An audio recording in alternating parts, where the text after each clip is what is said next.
Bonjour et bienvenue à cette deuxième séance de ce séminaire sur l'universel. Dans la session introductive, ce que nous avons dit et fait pour l'essentiel, c'est constater qu'il y a ce que j'ai appelé, en paraphrasant Judith Butler, un trouble dans l'universel. Comme elle a dit qu'il y avait un trouble dans le genre, il y a un trouble dans l'universel. L'universel ne va plus de soi. Nous vivons un moment particulier où l'universel ne va plus de soi. Et j'ai rappelé un certain nombre de titres qui indiquent cela. Les titres qui parlent de l'universel aujourd'hui sont des titres qui posent la question de l'universel différemment. J'en ai donné un certain nombre. Ce que nous avons dit également, c'était que le moment philosophique en question, le moment philosophique qui fait que l'universel ne va plus de soi, c'est d'abord un moment historique, et ce moment historique, c'est celui des décolonisations. Aimé Césaire a écrit que de la même manière que le 19e siècle avait été le siècle des colonisations, le 20e siècle était celui des décolonisations. Donc, moment historique des décolonisations qui a un retentissement sur la question de l'universel parce que ce moment historique est également un moment philosophique. C'est traduit en un moment philosophique et c'est dans ce moment philosophique-là que l'universel est devenu une question. Voilà ce que nous avons dit de manière générale. Ce que nous allons faire maintenant dans cette session de manière plus précise, c'est étudier la façon dont l'universalisme a été remis en question, c'est-à-dire universalisme, pour faire la distinction, une distinction rapide avec l'universel, universalisme, le fait pour une région du monde, l'Europe, de se poser comme naturellement à la verticale de l'universel et investi de la mission de porter cet universel au reste du monde. L'universalisme, ce n'est pas nécessairement la fin de l'universalisme, ce n'est pas la fin de l'universel, et c'est même une des lignes directrices du propos que je vais essayer de vous présenter durant ces différentes sessions. Remise en question de l'universalisme, un exemple précis, c'est celui que nous allons voir aujourd'hui, c'est la manière dont cette remise en question s'est effectuée chez la philosophe Simone Weil, raison pour laquelle vous avez reçu tous ces textes de Simone Weil. Et l'idée qui est là derrière, l'idée générale, c'est que Simone Weil, la philosophie, la pensée de Simone Weil, lorsqu'elle rencontre la question coloniale, va être un dépassement du colonialisme et de l'universalisme qui s'est identifié à la mission civilisatrice de l'Europe par un autre universalisme qu'on peut appeler un universalisme cosmopolitique. Donc, dépassement de la situation coloniale par le fédéralisme.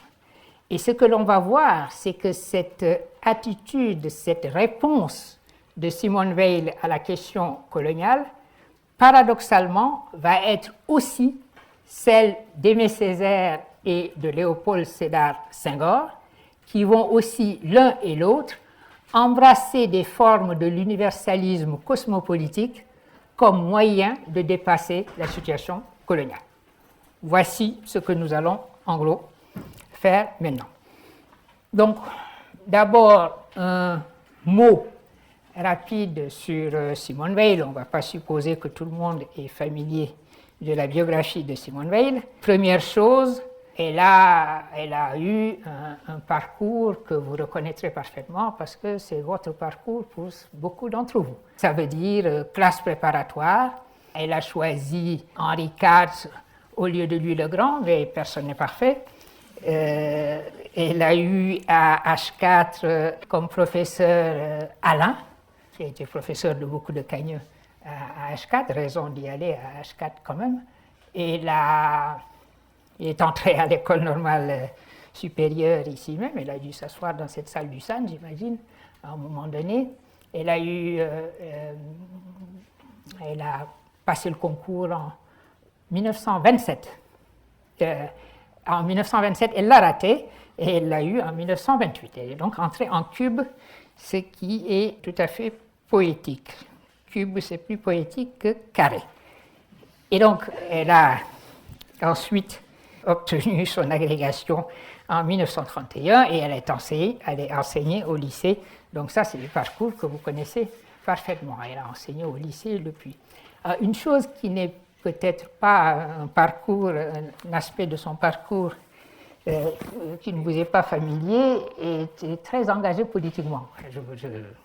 Attention, je ne suis pas en train de dire que vous n'êtes pas engagé, mais la manière dont elle était engagée à la période durant laquelle elle a été engagée fait que son activisme politique n'avait rien à voir avec ce que ça peut être aujourd'hui. Elle a eu des relations un petit peu suivies avec Trotsky, lorsque Trotsky a habité chez elle, chez ses parents, au début des années 30, je ne me souviens plus de la date exacte, quand il était en France incognito.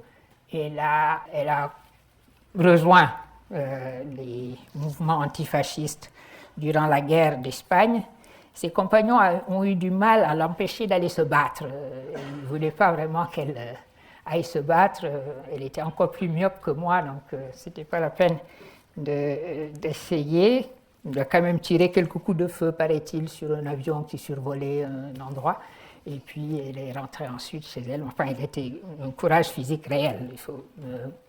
Et malgré son pacifisme, elle a donc fait cette guerre-là. Elle a fait également la Deuxième Guerre mondiale, puisqu'en 1942, elle a rejoint les forces de la France libre et le général de Gaulle à Londres. Et elle est morte en Angleterre en 1943, donc très jeune, ça fait quoi 1909 à 43, 34 ans. 34 ans. Alors, sur le plan philosophique, quelque chose qui ressemble à la démarche de Bergson, une attraction, un attrait pour le catholicisme, donc elle était dans une famille juive, pas religieuse, et elle s'est convertie, je crois, au catholicisme. Je ne sais pas si elle a fait une conversion réelle, mais en tout cas, elle était attirée par le catholicisme et le côté mystique. C'est ça qui me fait penser ici à Bergson, ce qui fait que son ouvrage le plus connu, c'est La pesanteur et la grâce, mais vous savez tout cela. Simplement, son engagement, enfin ce côté mystique et ce côté très religieux de sa manière de penser indique en quoi son engagement politique, dont j'ai parlé rapidement tout à l'heure, est un engagement pour l'essentiel éthique. Je considère, on peut dire que c'est un engagement par indignation. C'est une philosophe, Simone Weil est véritablement une philosophe indignée par les malheurs du monde, par les inégalités, par les conditions faites aux travailleurs. Donc son engagement de gauche est un engagement de l'indignation. De la même manière, son engagement anticolonial, sera un engagement de l'indignation. Elle est une des rares philosophes à avoir écrit contre le colonialisme à l'époque où elle a écrit des textes contre le colonialisme, textes qui ont été réunis en 1960 chez Gallimard et publiés chez Gallimard sous le titre des écrits politiques et historiques. En fait, les textes que j'ai sélectionnés pour vous, je crois qu'ils sont tous pratiquement sur Internet. J'aurais pu vous envoyer simplement à Internet, mais bon, ça me permettait d'avoir la liste des étudiants inscrits et d'avoir une correspondance avec vous par email. Voilà, c'était quelques mots rapides pour parler de Simone Weil. Alors, maintenant, le point important, c'est la manière dont elle va, après sa découverte de la question coloniale, et de la question coloniale, on le verra comme, on va dire, crime contre l'humain, pour citer le président Macron, qui a utilisé cette expression. Elle va donc regarder l'universalisme colonial, l'universalisme impérial, et lui opposer un autre universalisme, on le verra, qui est l'universalisme cosmopolitique.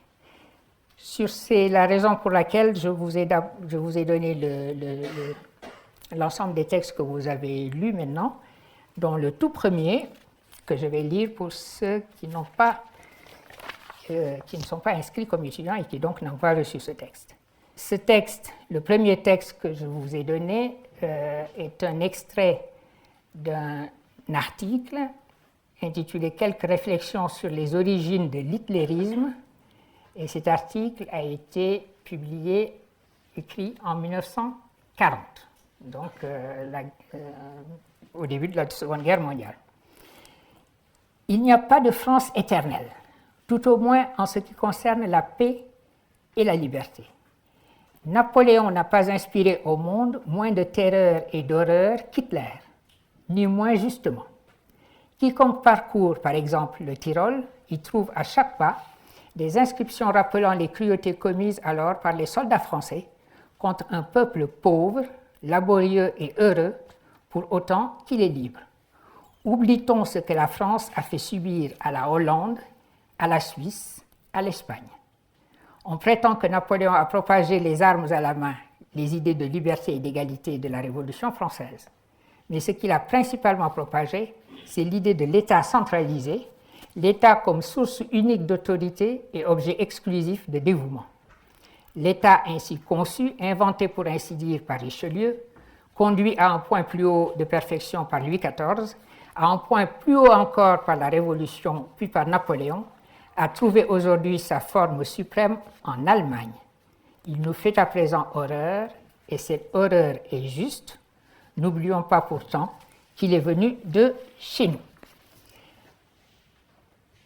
Ce texte ne parle évidemment pas de colonialisme. En revanche, il parle de la confrontation du récit de soi français, du récit de l'universalisme français et de ce monde que Napoléon a conquis, ce monde européen.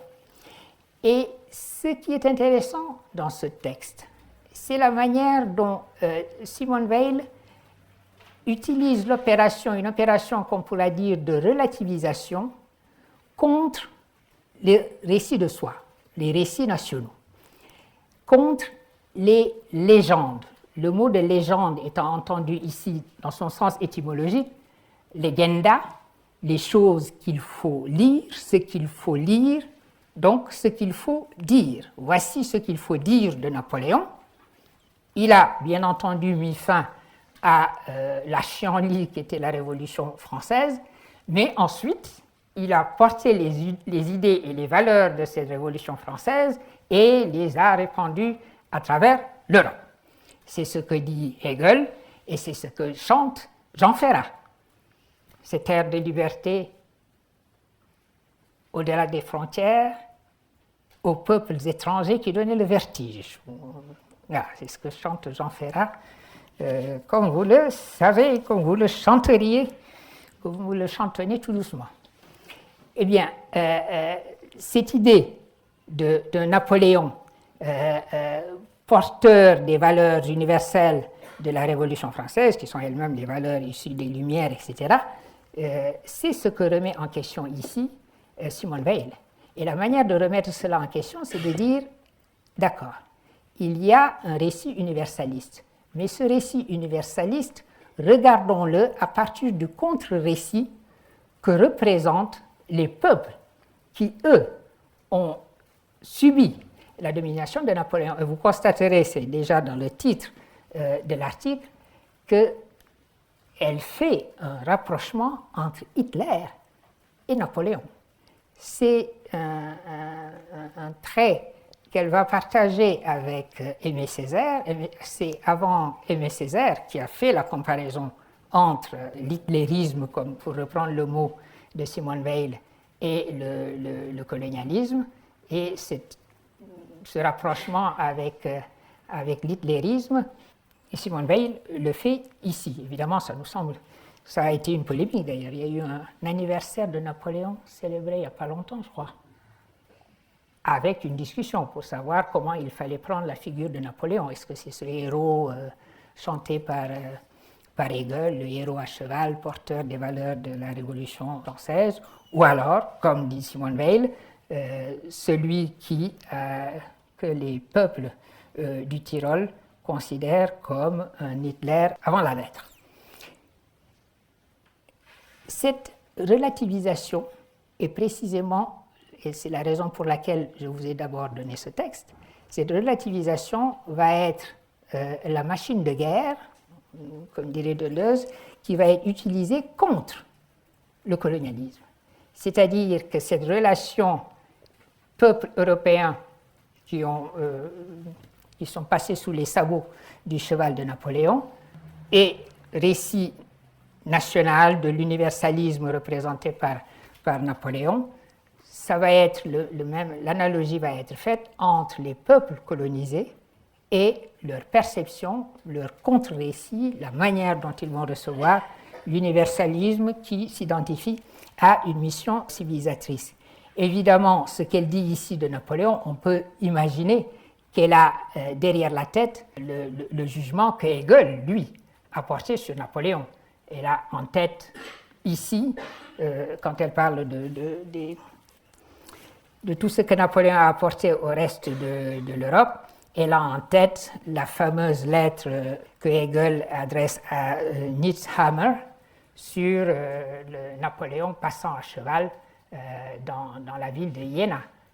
C'est la fameuse lettre de Hegel à Niethammer de 1806, l'année en octobre 1806, le jour où Napoléon précisément est entré dans Jena, et Hegel a des mots dithyrambiques en disant « J'ai vu l'empereur, cette âme du monde », ou cet esprit du monde, cette âme du monde sur son cheval qui s'étend sur le monde, dit-il, et le domine.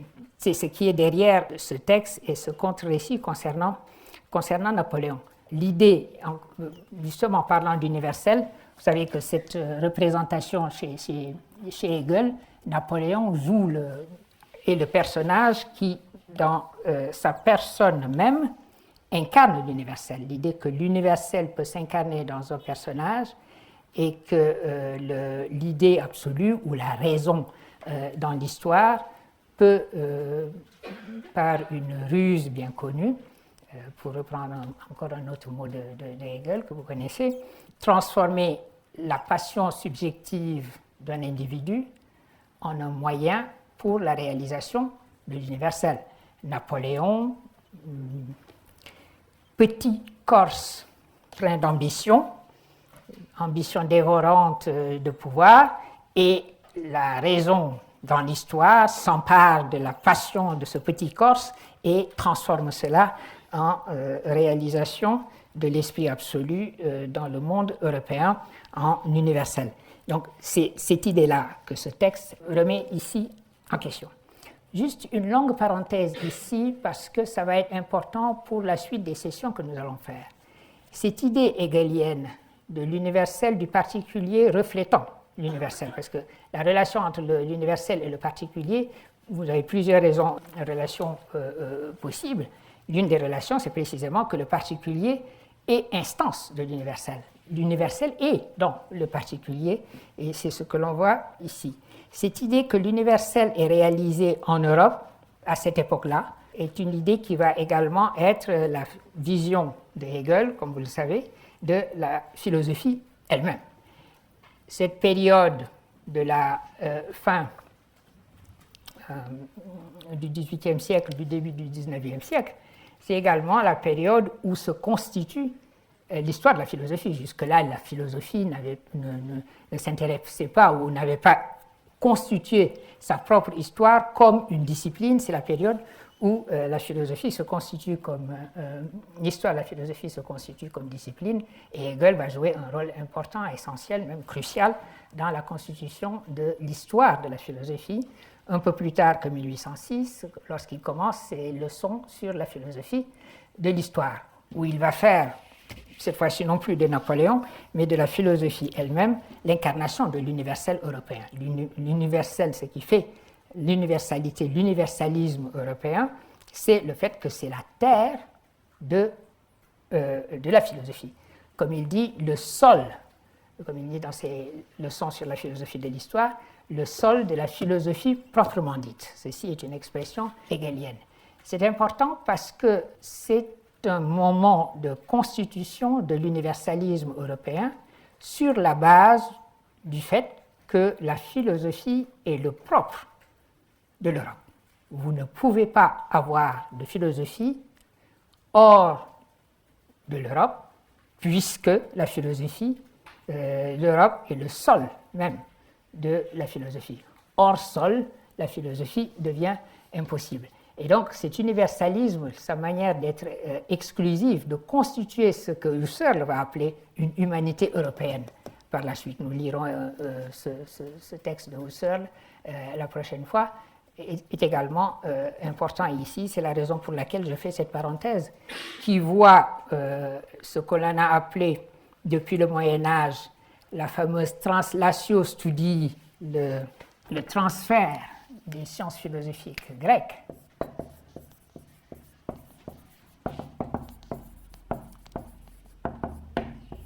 Ne plus être exclusivement le trajet qui va faire Athènes-Rome, et puis de Rome, les grandes capitales intellectuelles européennes, Heidelberg, Londres, Paris, Sorbonne, etc. Et alors que jusque-là, au fond, personne n'avait fait de la philosophie une affaire exclusivement européenne. Aujourd'hui, nous avons tous appris la philosophie avec une histoire et des textes qui nous enseignent qu'elle est née en Grèce. Elle est née d'un miracle grec. Un miracle, c'est bien, parce qu'un miracle n'est précédé par rien. Donc, on n'a relation qu'à soi. Et puis, à partir de ce miracle, la philosophie a fait ces trajets-là et est devenue toujours le propre de l'Europe. Et ça, cette construction date de cette période, et Hegel est un des grands constructeurs de cette légende, au sens que j'ai indiqué, ce qu'il faut lire, et donc ce qu'il faut croire, et ce qu'il faut dire. Voilà une figure de l'universalisme qui nous intéresse évidemment en tant que philosophe, parce que c'est la construction, ce moment-là, c'est la construction de l'idée de philosophie comme étant le télos propre, l'essence propre, la nature propre de l'Europe. Alors que la translatio studii, même au Moyen-Âge où cette expression a été créée, n'a jamais considéré que le parcours de la philosophie avait été ce parcours linéaire. On pouvait parfaitement considérer, par exemple, dans le langage de Roger Bacon, que le trajet était tout aussi bien Athènes, Nishapur, Bagdad, Cordoue, Fès et Tombouctou.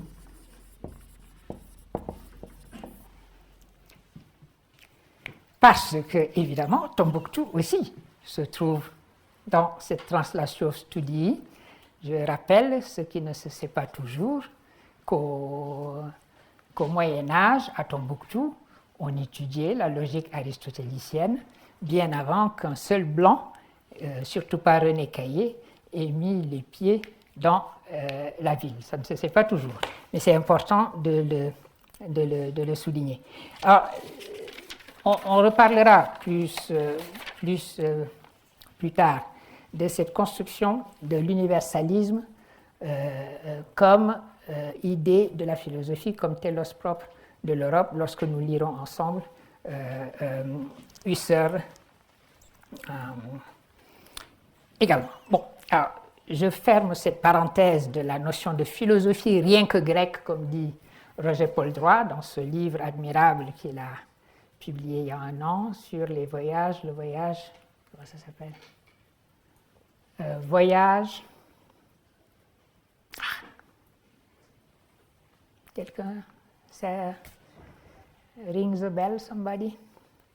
Voyage dans les philosophies du monde. Voyage dans les philosophies du monde, où Roger Paul Droit remet en question cette notion d'une philosophie qui serait exclusivement européenne, née du miracle grec et n'ayant fait que le parcours linéaire Athènes-Rome, Heidelberg, par exemple. Et d'ailleurs, je crois que maintenant, le programme de philosophie en France est en train de revenir de cette vision très européocentrée de l'histoire de la philosophie, et que parmi les auteurs qui sont étudiés maintenant par l'inspection générale de philo, je crois qu'il y a 4 auteurs non Athènes, Rome, Heidelberg. Non? Oui, oui, un auteur indien. C'est Nagarjuna. Un auteur chinois, Zhuangzi, je crois. Un auteur Avicenne y est, et Maïmonide. Voilà, ça y est, ce sont les 4 qui y sont maintenant. Alors, je ferme cette parenthèse sur la philosophie rien que grecque et je reviens à Simone Weil et à la notion de contre-récit. Donc, non plus le contre-récit depuis le Tyrol, regardez le récit de l'universalisme des valeurs de la Révolution française depuis le Tyrol, mais les regarder maintenant depuis la colonie. Et c'est donc le moment de sa découverte du colonialisme. C'est le texte 2 que je vous ai envoyé, qui dit la chose suivante. C'est un texte intitulé « Qui est coupable de menées anti-françaises » et je crois que c'est écrit en 1938, puisqu'elle dit que c'est 7 ans, je crois, auparavant qu'elle a découvert la tragédie de la colonisation. Voici ce qu'elle dit. « Je n'oublierai jamais le moment où pour la première fois j'ai senti et compris la tragédie de la colonisation. C'était pendant l'exposition coloniale, peu après la révolte de Yen Bei en Indochine. Un jour, par hasard, j'avais acheté le Petit Parisien. J'y vis en première page le début de la belle enquête de Louis Roubaud sur les conditions de vie des Anamites, leur misère, leur esclavage, l'insolence toujours impunie des Blancs. Parfois, le cœur plein de ces articles, j'allais à l'exposition coloniale. J'y trouvais une foule béate, inconsciente, admirative. Pourtant, beaucoup de ces gens avaient certainement lu, le matin même, un article poignant de Louis Roubaud. Il y a 7 ans de cela, oui, donc 1938, puisque l'exposition coloniale, c'était 1931. Il y a 7 ans de cela. Je n'eus pas de peine, peu de temps après, à me convaincre que l'Indochine n'avait pas le privilège de la souffrance parmi les colonies françaises. Depuis ce jour, j'ai honte de mon pays. Depuis ce jour, je ne peux pas rencontrer un Indochinois, un Algérien, un Marocain sans avoir envie de lui demander pardon. Pardon pour toutes les douleurs, toutes les humiliations qu'on lui a fait souffrir, qu'on a fait souffrir à leur peuple, car leur oppresseur, c'est l'État français. Il le fait au nom de tous les Français, donc aussi pour une petite part, en mon nom.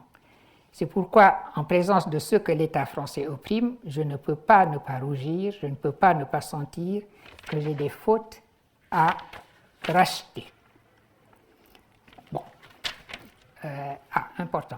Mais si j'ai honte de mon pays depuis 7 ans, j'éprouve depuis 1 an et demi un sentiment encore plus douloureux. J'ai honte de ceux dont je me suis toujours senti le plus proche. J'ai honte des démocrates français, des socialistes français, de la classe ouvrière française. J'arrête là cette lecture. Donc, un texte qui prolonge celui que je vous ai dit d'abord, puisque le contre-récit, comme on pourrait l'appeler, n'est plus fait depuis le Tyrol, mais depuis la colonie. Cette découverte, qui est la sienne, est une découverte à l'occasion de l'exposition coloniale, à la date de 1931, qui est également concomitante, cette date est concomitante à la mutinerie de Yen Bei, qui a été suivie d'une répression absolument terrible de la France. C'est donc le moment où cette jeune intellectuelle française, qui vient fraîchement d'avoir l'agrégation en 1931, découvre la réalité de ce crime contre l'humain qu'est le colonialisme. Et ce qui est deux remarques ici à faire. D'abord sur l'exposition coloniale et en termes de discussion de la notion d'universalisme.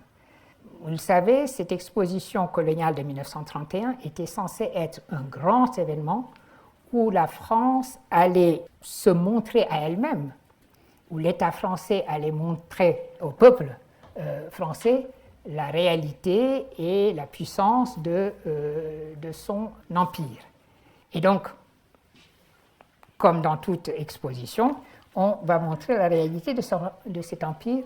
On va faire venir d'ailleurs, durant cette exposition coloniale, un certain nombre de personnes venus des colonies et qui vont être de véritables expositions humaines puisqu'on leur demande de vivre leur vie et de montrer à ceux qui viendraient leur rendre visite la manière dont on vit dans leur village et dans leur lieu d'habitation. Et il y a eu aussi, malheureusement, à ce moment-là, un zoo humain. Ce n'étaient pas des populations africaines, c'est les populations kanaks qui n'ont même pas été, parce que l'exposition elle-même avait lieu à la Porte Dorée, là où se trouve aujourd'hui le musée de l'immigration et dans les bois de Vincennes, alors que les Kanaks en question, une centaine d'entre eux, avaient été, eux, mis dans le bois de Boulogne. Et c'était vraiment un zoo. Ils étaient dans un zoo. Et la raison pour laquelle je parle de cet aspect des choses est double.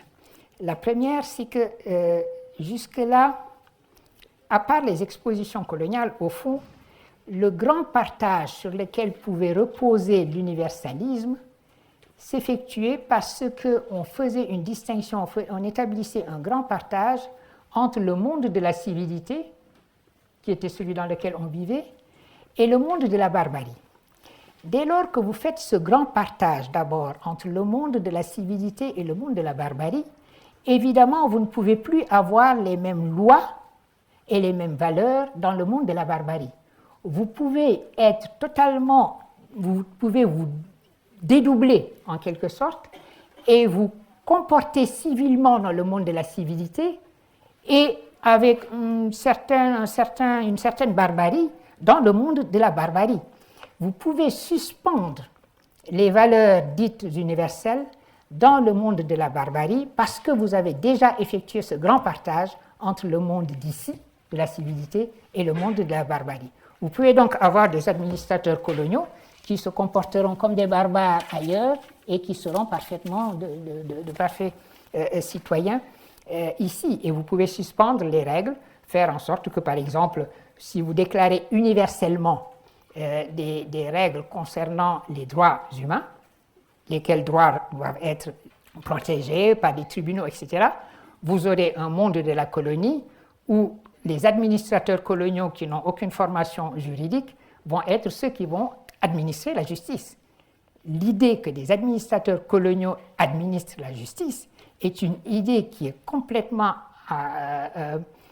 contraire à l'universalisme que vous avez défini, mais cette contrariété, cette contradiction, au fond, vous la réglez dès lors que vous effectuez ce grand partage entre le monde de la civilité et le monde de la sujétion, et le monde de la barbarie. Or, le caractère précisément des expositions coloniales, c'est que vous voulez à la fois montrer la grandeur de l'Empire en faisant une exhibition, en faisant un show, en mettant cet empire, en faisant un spectacle que vous demandez au peuple de venir voir, mais en même temps, vous réunissez dans un même espace ce que vous aviez séparé par le grand partage. Vous amenez le monde de la barbarie dans le monde de la civilité, avec la possibilité justement que la contradiction saute aux yeux. Et l'autre partie de ce que dit Simone Weil dans le texte que je vous ai lu, c'est que justement, elle réagit à cela, à cette contradiction flagrante dont l'exposition coloniale est l'image, et elle a honte, dit-elle, de ceux qui ont organisé cette exposition, mais elle a davantage honte parce que, dit-elle, ceux qui naturellement auraient dû s'opposer à cela ne s'opposent pas à cela. Et c'est donc aussi la remise en question, le contre-récit qu'elle construit, c'est aussi un contre-récit contre un autre universalisme qui est l'universalisme de la gauche. L'idée que la gauche, dans son universalisme, dans son internationalisme, a mis en place un internationalisme sélectif qui fait que la gauche de son temps est elle-même absolument aveugle à la question coloniale. Et c'est vrai qu'en 1931, les seuls à avoir réagi contre cette exposition coloniale, c'était les surréalistes. Les surréalistes, eux, ont manifesté contre l'exposition coloniale, le Parti communiste, pas du tout. Et c'est ce que Simone Weil a en vue lorsqu'elle dit un sentiment encore plus douloureux, j'ai honte de ceux dont je me suis toujours senti le plus proche, j'ai honte des démocrates français, des socialistes français, de la classe ouvrière française.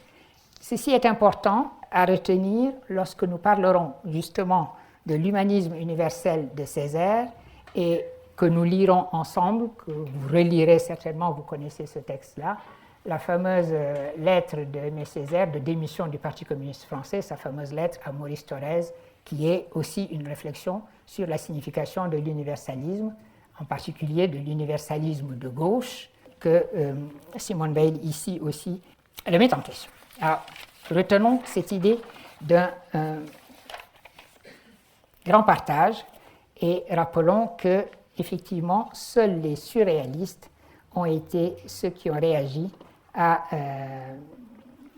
cette horreur coloniale qui était une exposition coloniale en 1931 et avec un zoo humain à la clé. Alors, que faire une fois qu'on a fait tous ces constats et qu'on a eu toutes ces indignations qui ont été les indignations de Simone Weil, qui d'ailleurs, vous l'aurez remarqué, est davantage anarchiste finalement que communiste. C'est les plus proches des milieux anarchistes. D'ailleurs, ce qu'elle reproche à Napoléon, c'est l'idée d'État, en général, l'État centralisé, etc. Et c'est justement une réponse aussi, encore une fois, à Hegel, parce que quand Hegel salue Napoléon à cheval comme l'âme du monde, les grands bienfaits que Napoléon porte avec lui, les valeurs universelles que Napoléon porte avec lui et qui sont l'héritage de la Révolution française, pour Hegel, c'est l'État. Le grand progrès, c'est l'idée d'État qu'il voit venir sur le cheval de Napoléon, avec Napoléon.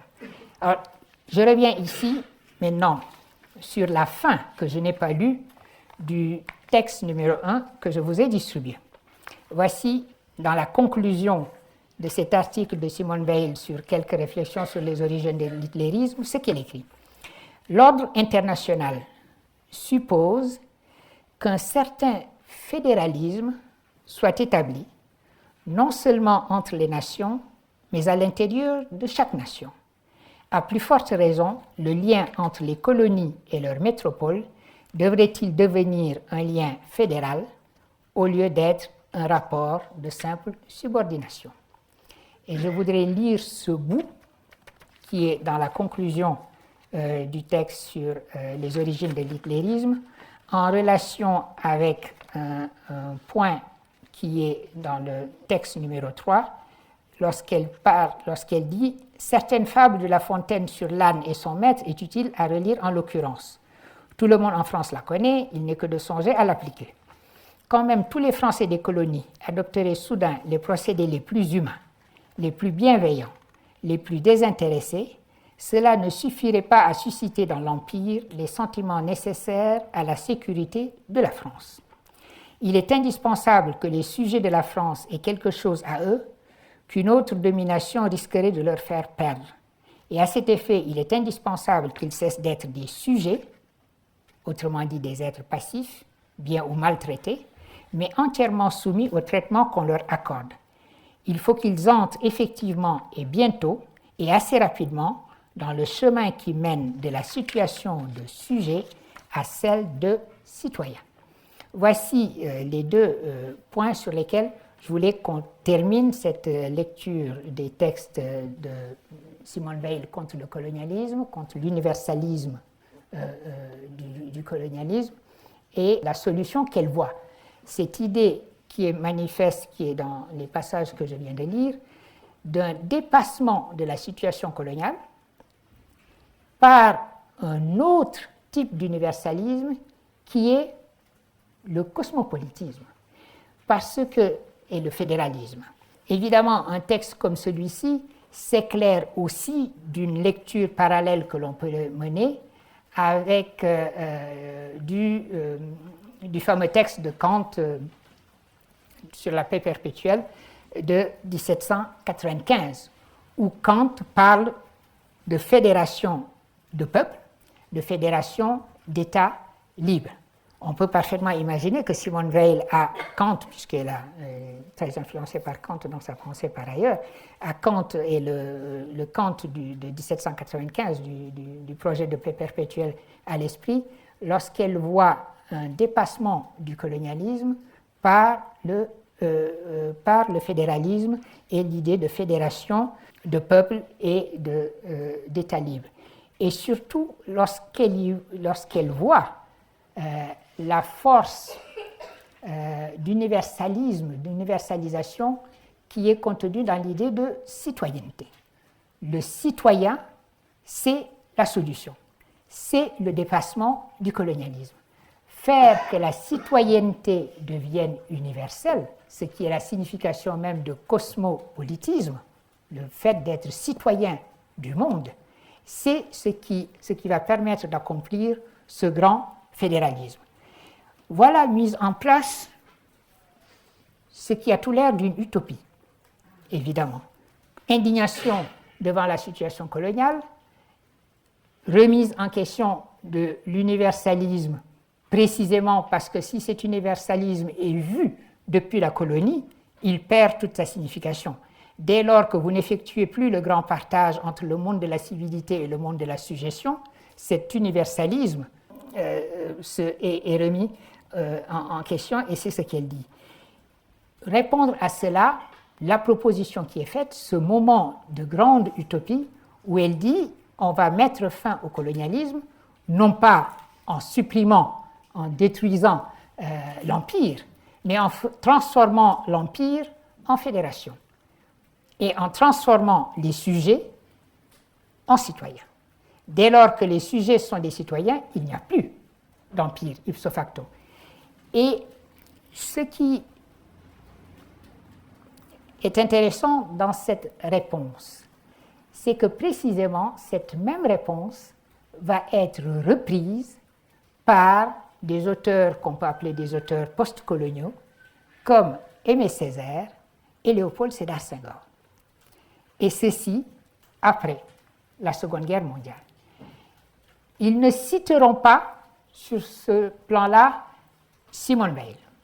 Il n'y a pas de ce point de vue-là une relation directe. Encore que on peut parier que Senghor aura lu Simone Weil, parce que c'est des articles sur le colonialisme et contre le colonialisme attirent forcément leur attention. Ici, je me tourne vers mon ami Jean-René Bourrel, qui m'indiquera tout à l'heure s'il n'y a pas des passages où l'un ou l'autre, Senghor ou Césaire, cite expressément ces textes de Simone Weil. Et comme tu es à côté de Claire aussi, j'aurai un éclairage venant de votre côté à tous les deux sur ce chapitre-là. Mais en tout état de cause, la même idée fédéraliste et cosmopolitique, l'universel cosmopolitique comme dépassement de la situation coloniale, est exprimée aussi bien par Aimé Césaire que par Senghor, et ceci est un point intéressant et important qui a été étudié finalement de manière tout à fait récente. Pendant très longtemps, on s'en était tenu, si vous voulez, à des considérations très générales sur, par exemple, Senghor comme trop francophile, n'ayant pas voulu véritablement l'indépendance, s'étant attaché tellement à la France qu'il était pour une confédération avec la France. Il n'est pas allé à l'indépendance tout de suite comme les grands révolutionnaires l'auraient fait. Il a traîné les pieds, etc., etc. Bref, c'est la bourgeoisie néocoloniale et comprador, etc. Et on a également reproché beaucoup à Césaire le fait qu'il ait porté la départementalisation qui a fait aujourd'hui des Antilles, des États antillais, des départements français. C'est seulement récemment que, relisant les textes de Césaire et de Senghor sur le fédéralisme, à la lumière de leur expérience parlementaire, on a commencé à mettre le doigt sur cette utopie qui est l'utopie de l'immédiate après-guerre, d'une transformation de l'empire, des empires coloniaux, par le fédéralisme, et d'une réponse qui serait la réponse à la fin de l'universalisme colonial par un universalisme qui serait cette fois-ci un universel cosmopolitique. Pour bien comprendre cette manière de voir, cette philosophie fédéraliste partagée par Senghor et Césaire et qui reprend en quelque sorte l'utopie exprimée par Simone Weil ici, il faut se replacer dans le contexte historique de l'immédiate après-guerre et dans l'atmosphère qui a été celle de cette immédiate après-guerre. Vous savez qu'en 1945, après la guerre, il y a une élection de la première Assemblée constituante. Et c'est le moment où Césaire, comme Senghor, entrent en politique. L'un et l'autre vont être élus à l'Assemblée nationale française et entre-temps, Senghor était devenu français. Il avait été naturalisé français en 1937, 1933, avant de passer l'agrégation. Et donc, il a été coopté par quelqu'un qui était déjà en politique, qui était le Sénégalais Lamine Gueye.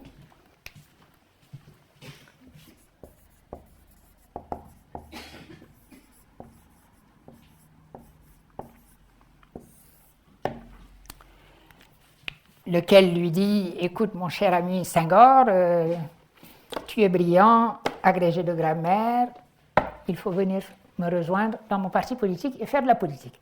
C'est mieux que d'essayer à tout prix de finir tes cours au lycée de Tours en espérant finir ta carrière au Collège de France. » Et c'est ainsi que Senghor est entré en politique, comme il dit, et comme il dira toujours, il est tombé en politique à ce moment-là, et avec Lamine Gueye, qui était le représentant de la SFIO en Afrique de l'Ouest, au Sénégal, il entrera à l'Assemblée constituante, la première constituante déjà.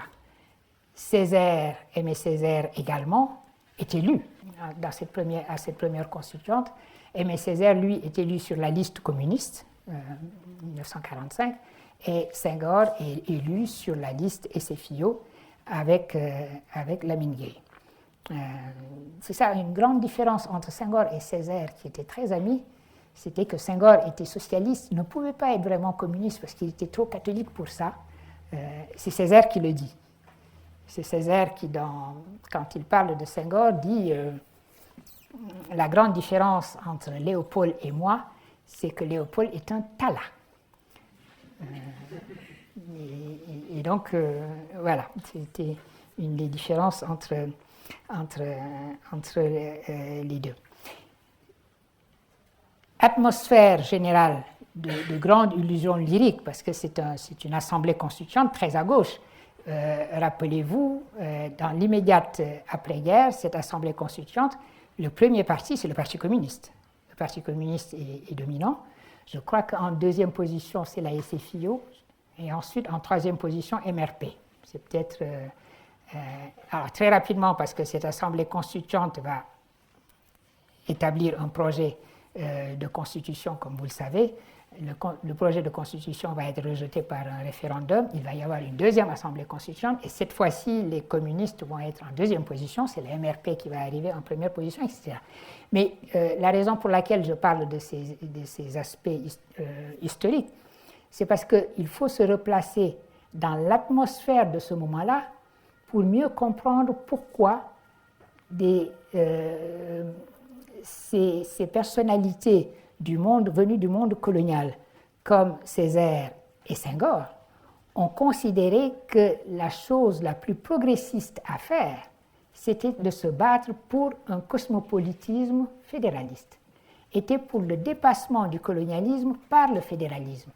Au lieu de donner simplement des raisons subjectives, comme étant le fait qu'au fond, ils avaient un complexe et Senghor n'a pas voulu l'indépendance, etc., se replacer dans cette époque-là, dans cette période-là, ça permet de comprendre pourquoi l'utopie qui avait été celle de Simone Weil a été reproduite par ces deux auteurs qui étaient Léopold Sédar Senghor et Aimé Césaire. C'est d'ailleurs pendant cette période-là de la Deuxième Guerre mondiale que va être votée la loi portant le nom de ce député sénégalais Lamine Gueye. Cette loi Lamine Gueye de 1946 est une loi étendant la citoyenneté. La citoyenneté, à ce moment-là, est accordée à tous les territoires, à tous les sujets français. Ça semble être le passage que Simone Veil le souhaitait, de la sujétion, entendue au sens d'être sujet, à la citoyenneté. En principe, ce cosmopolitisme qui pouvait permettre un dépassement du colonialisme.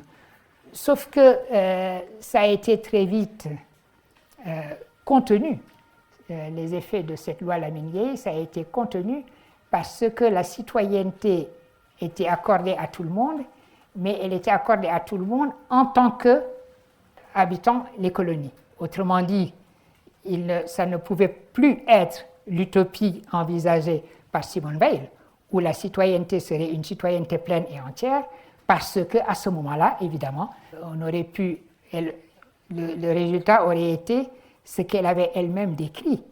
La France étant un tout petit coin dans un empire bien plus vaste qu'elle.